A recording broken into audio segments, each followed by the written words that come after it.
You're listening to Behind the Deal, a Central Commercial Group podcast, helping California businesses through the whole process of commercial real estate.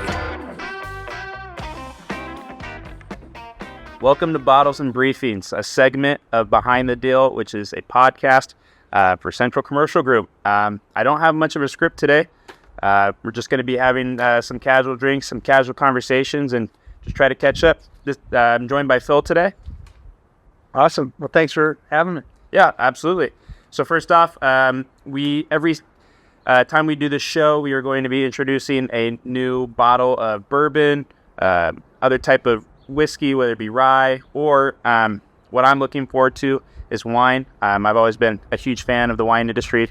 So yeah, we're just trying to explore different bottles throughout California and the nation once Central Commercial Group kind of expands. So I'm really excited to be going over today, which is Rod and Hammer Slow Stills. We picked this one for our first episode because we just have 855 Aero Vista Place, also known as The Rock, for sale right now and also for lease. I'll have it on the screen right now, so be sure to check that out. We're very excited to be representing them, and if you have any more questions or want to contact us, please feel free. All the contact information is going to be on the screen and also in the description. So today we got Rod and Hammer Slow Stills. What do we got? Distillers Select. So yeah, it's a cask bourbon. What else we got on here, Phil? We got a 112 proof. Phil, what's kind of your experience with bourbon and whiskey in general? Well, growing up, as a high school or college, is more beer. And I think over the years, I got the culinary passion. Yeah. And we use bourbon in a lot of marinades and a lot of different dishes. So kind of grew kind of fond of bourbon flavor. And so, I think the older I get, the more I'm getting into bourbon. Yeah. Have you had Rod and Hammers? I have not. No? I have not. I'm really excited about it. Yeah. Well, now that you're back in the Central Coast, you have a quick access to them. Yeah. So, awesome. Cheers to you, Phil. All right. Cheers. Awesome. So as we kind of catch up, we're also going to be going through some current events. I picked these articles. Phil doesn't really know much about them, so I haven't really read past the title. So yeah, we're gonna get into it. Yeah, let's do it. All right. So the first article I picked, I figured you would have a good time with because we've talked about this pretty extensively about ChatGPT. Yeah. So the title of the article is OpenAI tops 3 million paying business users, launches new features for the workplace. This kind of stood out to me because I also pay for the premium version of ChatGPT. I think it's extremely helpful. At the same time, I do think sometimes we have to take it with a grain of salt. I mean, we have first-hand experience. Sometimes the numbers aren't entirely accurate. So this article is from CNBC. So the parent company that owns ChatGPT, OpenAI, they announced on Wednesday that they are now have 3 million paying business users, up from 2 million it reported in February. So what is it, 4 months? Yeah, that's quite a bit. The San Francisco-based startup rocketed in the mainstream in the late 2022 with its consumer-facing artificial intelligence chatbot, ChatGPT, and began launching workplace-specific versions of the product the following year. The quote from the chief operating officer, there's this really tight interconnect between the growth of ChatGPT as a consumer tool and its adoption in enterprise and business. What else did they say? So OpenAI expects revenue of $12.7 billion this year. Wow, that is staggering. Yeah, it's a lot of dough. Yeah. In September of last year, the company expected to see an annual loss of $5 billion on $3.7 billion in revenue. That's kind of interesting that they're expecting to lose $5 billion.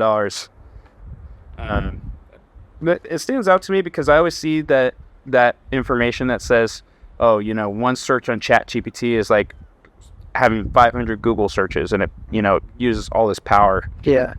I don't know much about the logistics of like how it works. Do you? I know it's like a cloud-based system, a learning machine model. But I don't really understand the power situation, how that's drawn. Yeah, it's it's one of those tools. They kind of call it a super librarian, and basically it takes and accesses thousands of databases, probably millions of databases, and puts answers together. Yeah. And like you said, you got to be careful with it because sometimes it can generate a lot of good things, but also there's some things that can show up as errors. Yeah. And so I just read an article today about how AI is being presented by somebody in either Congress or some legal scholar about it does not have the First Amendment rights. So there's going to be a lot of challenges, I think, with AI. But I think if you're not using AI as a business, I think you're doing it the old way. Yeah. And certainly can accelerate the learning curve. I certainly have used it more than I've ever had in the last 3 or 4 months. Yeah. I mean, I got introduced to it when I was just getting out of college, so I don't know whether I would have used it in college, for homework and all that, but I find it as an extremely useful tool, even just for learning. Right now, I'm kind of building out my marketing team. I'm trying to create new strategy, and ChatGPT has really allowed me to do research that otherwise I probably wouldn't have known. I wasn't a marketing major, so there's all this information I'm trying to seek and gain, and also not trying to learn information just like I would as a marketing major, trying to get an edge on other companies and marketing. So I find it extremely fascinating. What I also find fascinating is on here, they say that OpenAI is seeing its business tools adopted across industries, including highly regulated sectors like financial services and healthcare. The healthcare one kind of worries me sometimes because I feel like sometimes, even before ChatGPT, you'd look up what's wrong with, something that I've got on my arm. Automatically cancer. So with this, are they implying that doctors are using it? I just think that's interesting. Yeah, I think it goes down to the prompts, prompt engineering, as they say. Yeah. And so the more specific you know about prompts, the better results you can get. Yeah. Well, you were in the financial services industry. How do you think you would have used it? Do you think it would have made a difference in your career? I think so. I mean, I think it has a lot of great marketing skills. You can ask ChatGPT to summarize key points maybe in your business model. Mm-hmm. And you can formulate emails and responses like that. So I think it's super helpful. To your point, I just came out right as I was retiring. Mm-hmm. But I think it's a good tool. I think there's no, you definitely got to know your stuff. Yeah. Like whatever business you're in, obviously. But I think you can use it as a complementary vehicle, for doing a task or some type of goal that you have. Yeah. Because you basically, it's like sitting next to somebody that's super smart. Yeah. And you ask questions and it gives you answers. Yeah. I think what's was most mind-blowing to me when I first started using ChatGPT was how it talked to you like they were a human, right? Yeah. And I think sometimes ChatGPT, I kind of get annoyed with it sometimes because it can be wrong, and it's saying it in this happy tone. So I've done other exploring with Grok or the other Chinese AI software. I can't remember the name of it, but that can be frustrating, but it is cool to see. I'm also reading in this article that they're now going to give access to connectors. They say that in quotes, which will allow you to pull stuff from Google Drive, which is a system we use, Dropbox, SharePoint, and OneDrive without even ever leaving. Before, you would have to download something from Google Drive into a PDF and then move it to your desktop, move it from your desktop to ChatGPT. So it's certainly going to make things even quicker. If they already haven't gotten quick enough. So yeah, it's a very interesting article. No, I think it's here to stay. It's only going to get developed even more and more. For instance, to your point, we were doing some marketing for our hotel niche that we're exploring, and basically came up with a nice little branding campaign for us, and it uses Canva. Right on the spot, so it takes everything, all the tools in Canva, and creates a template for you. And it's super slick, and it's only going to get better. Yeah, and I think, the development we've seen of ChatGPT with images in the last, 3 months has been just unbelievable. As somebody who's really into branding like myself, who really uses Photoshop and Illustrator, I think it's a great tool. I don't really like to pull a logo exactly from ChatGPT because I don't want to put my own twist on it, because I still feel like you can kind of tell when a logo's or written by an AI. Yeah, for sure. So I like being able to exactly put what I want, but it's a great way to, just get your mind going. And a lot of times for logos and other marketing materials, it will give me one thing. I won't end up using the thing that it gives me, but it gives my mind thinking somewhere else. That's where I want to go. So. Yeah, to your point, you can tell typically you see a picture and it looks like a ChatGPT picture. Yeah. Having said that, it's a picture. But if you look at some newsletters and some blogs and whatnot, you can tell it's kind of been written by AI. While you're talking about that, have you seen the new developments of Google's AI that they've created with the video software? They've created some unbelievable stuff that people are able to give prompts to. I want to say it's called Google VO3, which is the system that makes these videos. You're able to give it a prompt, and it creates the most unbelievable, realistic videos I've ever seen. I mean, people are, putting in, what if I decided, or what if there was a YouTuber on the Titanic? Would they be vlogging how the ship's sinking? And everything's super realistic. You can see the band playing in the back while the ship's going down. Rearranging the furniture on the deck. Yeah, it's just unbelievable that high scale or how much it's progressed in the last, even the last 18 months. So yeah, that's it for that article. Well, I have a suggestion. Yeah. One of my best friend's son-in-law, he's quite the he's a doctor. He got his doctorate in AI. Maybe we could get him on the video. Yeah, that'd be great. Yeah, he's a super sharp guy, and he's works for Google right now. Oh, awesome. Well, what do you think of the whiskey? I love it. It's very very nice blend and super smooth. Yeah, I love it. You wanna read what's on the back there? Yeah, there a little description. Yeah, this one says, "Bold as a cowboy and smooth as a surfer. Saddle up and ride a wave of smooth, balanced flavor with a bold kick, pulled at full strength straight from the barrel. Notes of caramel, maple, and oak emerge from genteel spiciness. This one's a sipper, and like you said, these are great sipping type bourbons, and you can do so much with these things. You can put them in. You can make all sorts of dishes with them. From mushrooms to. I use it for steak marinade. There's just super versatile. Yeah, and not to mention drinking. Yeah, sipping. Yeah. So. Well, and Rod and Hammer does a ton of great canned cocktails. I don't know if you've ever seen. They've got a whiskey and Coke, which I'm assuming they use pretty much the same bourbon that you can get access to. They've also got whiskey margaritas, which are cool marketing tools. And also talking about marketing, we've got another bottle here. It's also Rod and Hammer Slow Stills. So Phil, I don't know if you see this. It's got the number 61 on it. Okay. That was the number I was in college when I played football. Nice.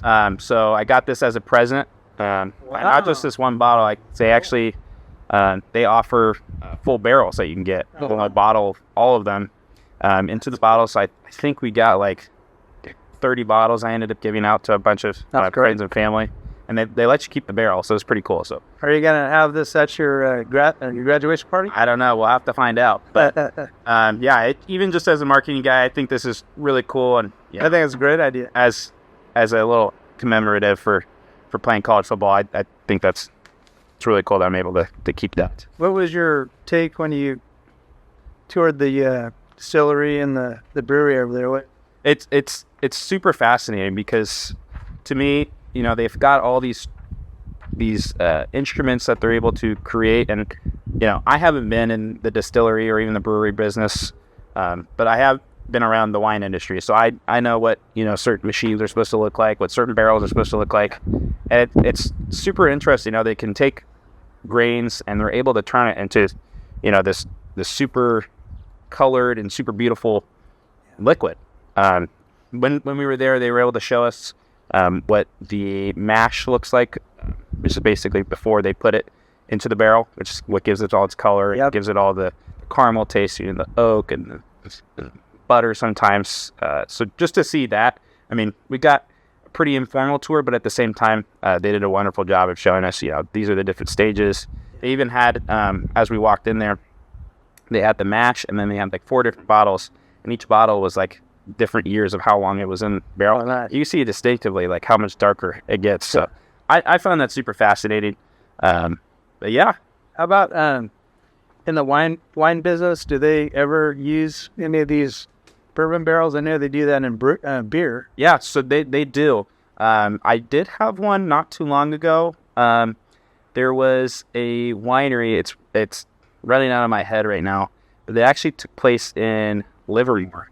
They ended up. It was like a very dark red, which I feel like if you are going to do wine cast bourbon barrels, it needs to be a darker, so a cab. Trying to think what else. Something that's not light body. Something. Yeah, and you wouldn't probably do a Pinot in a barrel. No, and I honestly, Zinfandel is dark as well, but I feel like Zinfandel has such a unique spice and flavor to it that you don't want to mess around, distracted. So yes, I did have it. I thought it was good. I don't know if I necessarily tasted a huge difference. I think it would have been really cool to taste a cab from that winery that was just in a normal French oak, or maybe no oak at all, and then one side by side with the bourbon barrel. Yeah. I don't know the logistics of how long it was in the bourbon barrel, but I think it's cool that they're doing it. Yeah. There's a lot of breweries that expanded into barrel aging, oak and bourbon into the beers and whatnot. I know Firestone Walker, I believe, has some bourbon barrel aged beer that they produce, and it's really solid stuff. Yeah. It's usually $30-$40 for a nice amount that you get. Smaller amount, something like this, but it's very tasty. Yeah. It's a lot of bourbon notes. Absolutely. Which goes with beer. Yeah. So let's get into the next article. This may be a little bit more residential focused, but I think there's some stuff that applies in here. So this one is from housebeautiful.com. The title of the article is "Beware of These Everyday Real Estate Phrases. They're Major Red Flags." So I did do a little skimming going into this article, and I thought, oh shoot, what if I have used one of these terms before? Yeah. But thankfully I have not to this point. But these are like red flags. I'm still very green, so who's to say I might not use one of these terms? Well, hey, we're at least 2 or 3 months into the term. All right. So if you're in the home buying market, you probably come to realize that the grass is always greener in the listing description, both literally and figuratively. Real estate agents sometimes get creative with Photoshop edits. They may also use descriptive language that can be deceptive. I mean, even as somebody who hasn't bought a home before, I've done a lot of looking on Zillow and Realtor.com, and I'm sure you've seen this a lot. Some residential real estate agents and commercial real estate agents can be very, happy-go-lucky about how their listing is, and it is a good way to bring people in. Yeah, you gotta make it sound attractive for sure. Yeah, but at the same time, you got to make sure that you're balancing a fine line there by just not blatantly lying. Yeah. So photos and descriptions give you a teaser, but nothing beats an in-person tour for catching any potential sneaky details. Still, there are certain phrases to keep an eye out for while you're browsing. Below, we're rounding up 10 common words or phrases often found in real estate listings that should raise red flags, according to real estate pros. Curious on who these real estate pros are. I mean, technically, we're real estate pros as well, so maybe we can give our insight. Yeah, so let's do it. The first one is charming. This often this means that the property has some quirks that might not appeal to everybody. It could be anything from a funky floor plan to unconventional finishes. Think about resale value and whether any of these quirks may be a deal breaker for future buyers should you choose to sell. What are your thoughts on charming? Well, if I hear the word charming, I'm thinking already it probably won't live up to what it is espoused to be, probably. Yeah. But I mean, sometimes charming is maybe it'll surprise you sometimes. Yeah. Not always. But yeah, if you see charming, bated breath. Yeah. Right? And some of these I might not necessarily have an opinion on. I'm still learning, just as everybody that's listening. So the next one, I feel like I know where this one's going. Cozy. Cozy, yeah. Cozy is most likely a code word for lacking square footage. Mm-hmm. This guy, Charlie, says when they call it cozy, they're hinting that it may be a bit cramped. Check for square footage and layout specific. Yeah. I feel like that's pretty obvious. Yeah, cozy in my vernacular says probably it's going to have not a lot of square feet, and it's probably going to need a lot of work. Yeah. And I also feel like with the word cozy, you kind of get away with saying that for if I was selling a house, some, very dark wood finish, something that you may see in Tahoe or up in the mountains somewhere. Yeah, and you probably, you see a word like cozy, you're thinking like, well, it's probably not going to be for a family. Right. It might be for, I don't know, downsizing or maybe first-time buyers or something like that. Yeah. But maybe not for family of 5. Mm-hmm. Yeah. All right, the next one. This one, I don't feel like as much as a red flag as it is just being blatantly honest. Home being sold as is. As is perhaps one of the biggest red flags in real estate. It often signals that the property may have significant issues that the seller is trying to offload. An as-is condition indicates that the seller is likely emotionally detached and unwilling to negotiate on price or concessions. It also suggests that they may be withholding information, indicating that there could be hidden problems we need to be covered. What are your thoughts on that? Yeah, I think that's pretty straightforward. Yeah. As is, it's like they don't feel like bargaining or negotiating. Is kind of what I hear with that word. Yeah, and I think what's interesting about this is that they say that it also suggests that they may be withholding information. I mean, one of the most first things that you learn when you're becoming a real estate agent is you need to disclose. Yeah. Right? And we're going to disclose right now. We're not saying that we are the end-all, be-all of information. We're just kind of giving our opinions. We're just having a talk. But I think the most important thing about being a real estate agent is giving representation and doing your due diligence. Yeah. I feel like saying that a house is going to be sold as is, it's just stating the obvious. Yeah, and I think with that type of word, a lot of times it's for sale by owner, as is. So I've seen that a lot too. Yeah. All right, what about this one? This is maybe the first time I've heard this one. Make this home your own. This phrase signals the home is likely outdated and in need of cosmetic updates at the very least. This realtor says the listing that advertise potential or say listings that advertise potential or say home has endless possibilities are also indicators that repairs and updates are needed. What are your thoughts on that one? Have you ever heard that one before? Yeah, I've heard it.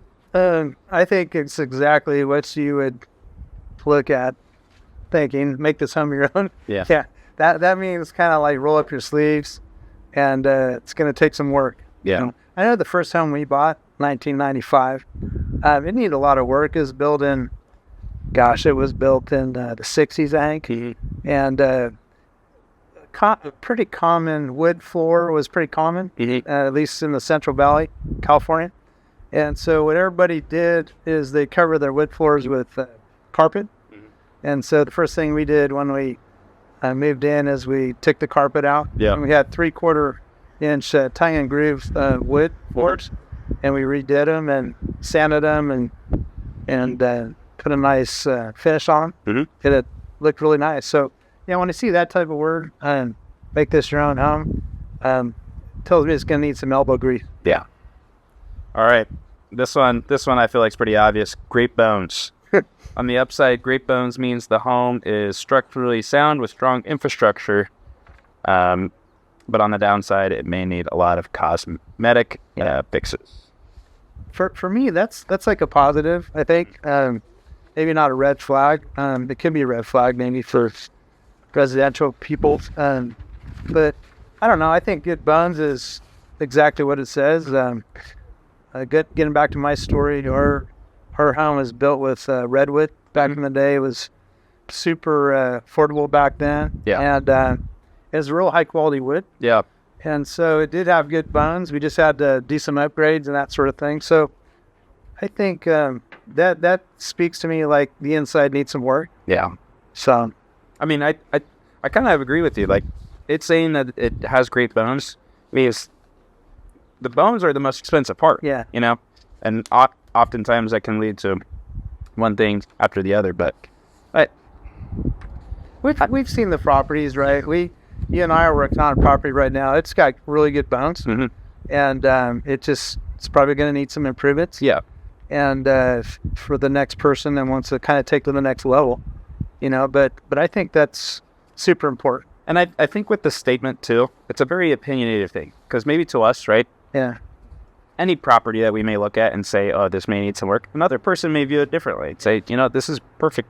Yeah. As is. Right. You know? So I feel like it can be a very opinionated thing. Yeah, and sometimes you can come in and not spend a whole lot of money and get the upgrades you need. I tend to over improve. Yeah. Because I want to fix everything. Mm-hmm. And like my wife she's really good about looking at something and go, no, I don't think we really need to spend that much money. Yeah. You know, and we could spend X and kind of bring it up to still a good scale, mm-hmm. you know? So I think you got to be careful, I think, with your upgrades because you can get too crazy. Yeah. You know, because one example, I knew somebody bought a cabin in the up in Miwok, California, kind of going up Highway 108, Sonora Pass. But they just put way too much money into the cabin, you know, where they're probably not going to get the money out if they sell it. So you just got to be careful. Yeah. I mean, yeah, like you're saying, you got to make sure that when you are giving upgrades to a property, if it's going to be your forever home, right, and maybe you're going to pass it on to your family, yeah, maybe you can do upgrades that you wouldn't necessarily do. But otherwise, if you plan on having an exit strategy, got to make sure you're making improvements, not just for yourself, but to the market. Because isn't the number one improvement like kitchen, baths, and you know, master bedroom, that sort of thing? Mm-hmm. Absolutely. Well, kind of on the same note, needs TLC. Often when a home requires cosmetic work, TLC is noted, indicating the property needs someone who is willing to put in a little bit of elbow grease, like you said. You may be thinking of new carpet, updated cabinets, and a few other touch-ups, but in some cases, TLC could actually mean the property requires a gut renovation. Yeah. What are your thoughts on that? Yeah, it's kind of a sideways word for me, but I think it kind of can tie back to maybe good bones, you know. But that one, it's kind of a fuzzy word for me. Yeah. It's kind of ambiguous.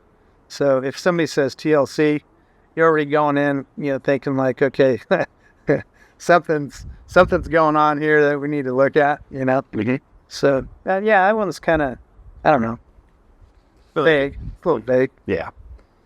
Here's one, and we've all dealt with people like these motivated sellers. Yeah. Translation: the seller is eager to sell, possibly due to financial issues, pending foreclosure, or property that has been on the market for a while. This could be an opportunity for negotiation. A realtor adds, however, investigate why the seller is motivated. There could be hidden issues that have deterred other buyers. Yeah. We've all dealt with these kind of people, and you know, it's one of those, you know, buyer beware sort of thing. Mm-hmm. I think if you ask the right questions, you probably get the right answers, hopefully. Yeah. But yeah. Do you think, as a motivated seller, because I mean, on here they say, you know, not necessarily property related, it could be a personal issue, whether the financial situation that they're in. It really would just come down to financial situation unless. Well, this is the thing. This is the thing with the motivated seller.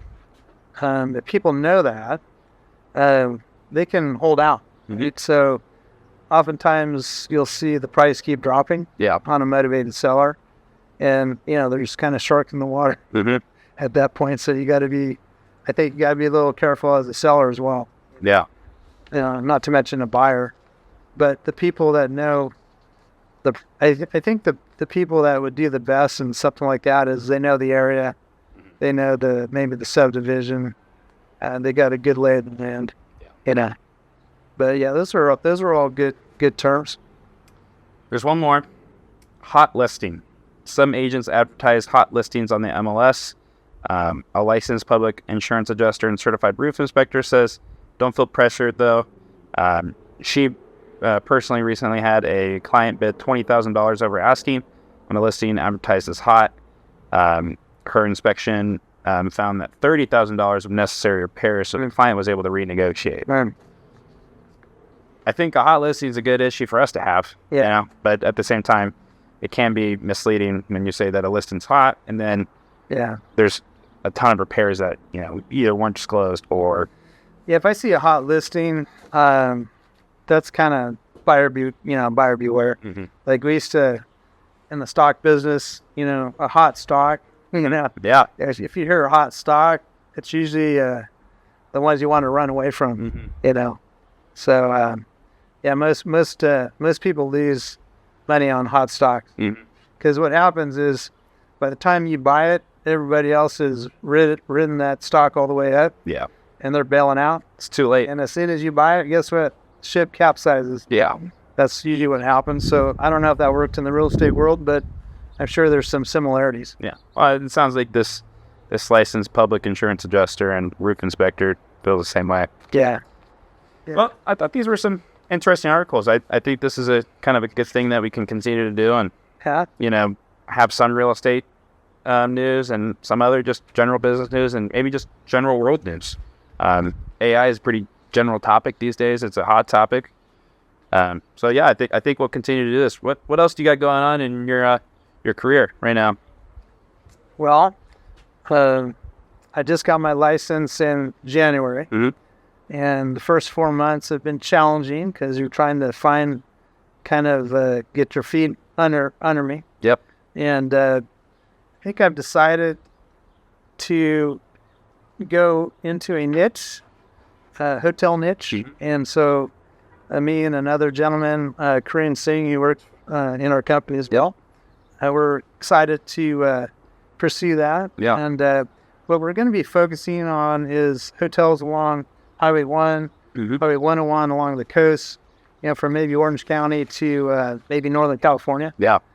And kind of build relationships with the hotel owners and provide some services for them and some value add. One of the things hotel owners doing some research, they're kind of struggling with insurance right now. Yeah. Insurance has gone up quite a bit, 15 to 25%. Yeah. And it's hurting their bottom line. Yeah. And so we're going to come in and maybe bring some insurance people in to maybe give some tips on how to lower premiums. Yeah. And another issue is wildfire, you know, mitigation risk. And as you know, the Palisades fire and some of those down south have impacted insurance. Yeah. A lot of insurers are leaving the state. And so you only have a small handful of insurers in the state that are going to be, assessing or underwriting fires in with homes and hotels and everything else. So that's you got a limited pool, so premiums have gone up, and then some hotels have been dropped. Yeah. And then the state has what they call a FAIR program. Can't remember what it stands for, but it's basically the state. California has an insurance plan, which typically covers less and it's more expensive. Yeah. So that's one idea of what we're going to bring, and we're excited to get to meet some of these hotel owners, and I think we're having a podcast coming up. Big guest coming up. Don't want to say who just yet as we're finalizing details. It's going to be exciting. I'm very excited. I'm super excited. And I think as a listener, you guys can learn a lot from them when we have them on. For the Palisades fire, I don't know how much you've kind of looked into that, how it affects hotels. But am I wrong for saying that, you know, some of the insurance companies have had some legal issues because they're not, honoring their contract? Yeah, I haven't really read that per se. I'm sure that's always an issue, I think, when you have large devastation like that. It goes back to your declaration policy and, you know, what they said was going to be covered, what not, and what's not been covered. But yeah, that's a tough animal. Right? Yeah, and I feel like it's super interesting to see for that specifically because the Palisades fire did cover such high net worth individuals, and at the same time, super, not super low net worth individuals, but hardworking communities, and there's this battle between, why was there all this press coverage towards the Palisades fire? We've had other wildfires, but it feels like this one specifically was such a big topic in the news, and rightfully so. It is a massive fire and complete devastation, and my heart goes out to all the people that lost their homes. And the one thing that I found interesting here, I was just reading, is the level of toxicity from the fire is preventing a lot of homeowners from going back into the property. Yeah. And so that's kind of locked them out, sort of thing. And so that's not good. No. And not to mention all the toxic chemicals that have been draining into the ocean. Yeah. And so it's a bad thing. And just like in the Maui fire, it's the same situation where people just got devastated. And it's really sad. But it's not too far from here, only a couple hundred miles. No, it's not. And I know fire mitigation is huge, and that's one of the things they underwrite with insurance. Yeah. I'm not an insurance expert, so full disclosure there. I have friends that are, but it's tough business. Yeah, it is. Because when you gotta tell people you have less coverage and your premium is going up, that's a tough conversation. Yeah, and I think that's the whole point of our niche is we're doing just as much research as anybody else would, and we're trying to bring you the experts to who's interested. That's right. I think that's our biggest thing. I mean, for me personally, I've just got a lot of marketing ideas out there. Like I said, I'm kind of building a team right now to try to make our marketing efforts better, and maybe some plans in the future that I'll be able to talk about. We've got a good amount of vineyard listings going on right now. Me and you are slowly working on one. Yeah. And we're very excited to bring agricultural real estate to Central Commercial Group.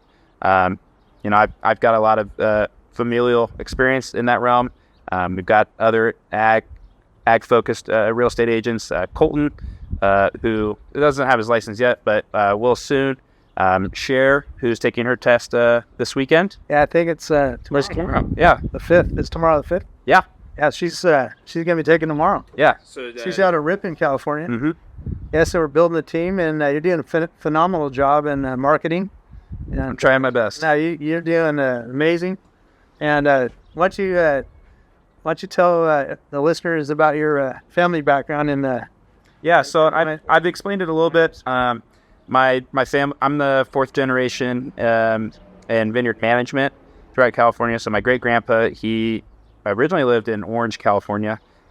He ran a couple of cash businesses, mostly liquor stores, but those are very cash intensive businesses, and they also require the owner to be on property. Did they have any of this stuff? I don't think that was out just yet. Okay. But yeah, so he had those cash intensive businesses, and I'm sure he made good money, but it does require you to I'm sure stay up super late at night, be away from your family. So not great hours. No. So he kind of picked everything up, moved to Northern California to Lodi. Kind of a career revival for him because he was a World War II veteran. He was in the Air Force. So he kind of took a leap of faith with some other friends, moved up to Lodi. And they started a vineyard management company. I can't remember the name of the company at the moment, but he ended up starting his own company called Vino Farms, and that was kind of towards the later half of his career. So my grandpa and my great uncle really were the ones that took charge into the company. Is this on your dad's side or? This is on my mom's side. Okay. So they really took the charge, and they really started expanding rapidly all throughout California. So they went from Lodi and ended up expanding into Healdsburg, which is in Sonoma County, Santa Rosa, which is right next door, Napa, Clarksburg, which is kind of near Sacramento, some other regions of Sacramento County, obviously Lodi, which I think is the hub of wine in California. I might be biased in that perspective. So Lodi is the... That's where the best wine is. Yes. Okay, the Old Vine. Yes. Old Vine's in. Yeah, and when I Some started, are like over 100 years old. some of them, yeah, They're still producing. yeah. I mean, obviously the yields are not as high as they once, But there's quality there. the quality's there, and there's a following, and in the wine industry, that's what's important. So make sure you guys are drinking California wine. But as I was saying, they expanded even south towards Paso and they also expanded into Monterey County as well, which kind of also had some issues with smoke taint with all those fires that were going on about 5 years ago. Yeah. So yeah, my mom is now involved. My uncle's involved. I've got some cousins that are also involved in the business. So it really has become a family affair. And I was very grateful to grow up in that setting. But yeah, I remember growing up, I'd get done with school, and my mom would pick me up and say that we were going to go drop off sugar tags during harvest. And when I heard that, I was always so upset. I just wanted to go home. Right. And we would end up being in the car for what's a sugar tag? 30 or 45 minutes. So basically, right before it gets harvested, there's a sugar levels that are taken to kind of make sure that they're picking at the right time. I just want to pick when the sugar level is at its peak. I see. To make sure that sugar is balanced with acidity, because it's also important for the winemaker. Okay. Because they need to know where the alcohol levels are at. I see. I didn't know all this when I was a kid. Yeah. I later learned that, but whenever I heard that, I always got a little upset. But how long did that take? It felt like hours. Felt like a long time. But it probably was only like an extra 30 minutes, 45 minutes. And then I also remember being at home. This was back early 2000s. So the BlackBerry was a big thing. Those were the work phones. So I remember my mom getting calls on BlackBerries all the time. Late at night, 1, 2 in the morning. Cause that's when you had to pick. It's so hot in Lodi, you don't have to pick at that time. So yeah, I grew up pretty heavily in the wine industry, and I'm trying to bring my knowledge. What's the name of your parents' company? The main company is Vino Farms. They also run another company called Better Farms, kind of the same operation.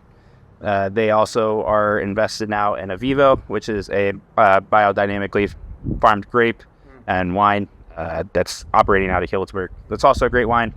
They're growing Italian varietals, just because Italian varietals do grow so well in California, especially in the Central Valley, but also in the Sonoma Coast.